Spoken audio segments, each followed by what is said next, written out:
Почитувани, денес продолжува амандманската расправа за ребаланс на буџетот за 2024 година. Владата, предводена од ВМРО ДПМН, наследи буџет во хаос, во кој не се предвидени средства за исплата, а кои биле законска обврска за државата. Но и со такви позиции, граѓаните на Република Македонија нема да бидат оставени и ќе се покаже грижа за никој да не биде заборавен. Во овој ребаланс особено внимание се посветува на младите, на учениците, студентите, спортистите.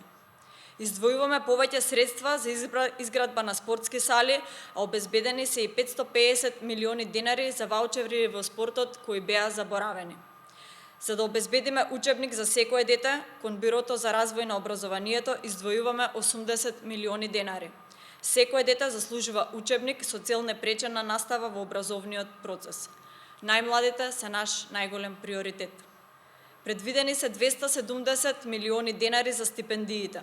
Претходната влада ги оставила студентите со непланирани исплати за стипендии, нешто што беше својствено за претходната влада да ги остава студентите со месеци без стипендии.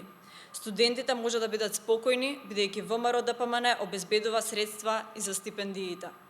За студентски оброк предвидовме 437 милиони денари.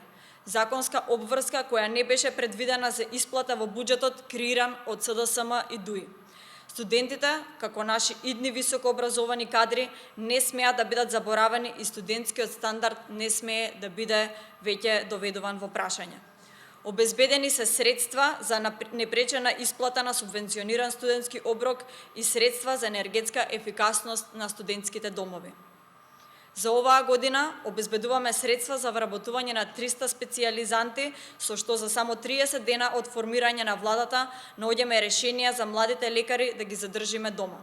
Следната година уште 300 млади доктори специјализанти ќе бидат со решен статус на вработување. Екзодусот на младите лекари мора да запре, а државата мора да има грижа за нив. Почитувани, младите имаат верен партнер во владата и парламентарното мнозинство.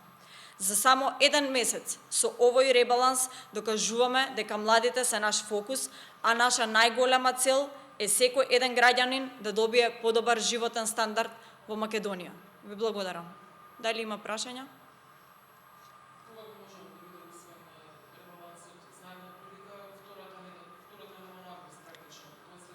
Така, се очекува наредна недела, веќе од 12 август да биде усвоен.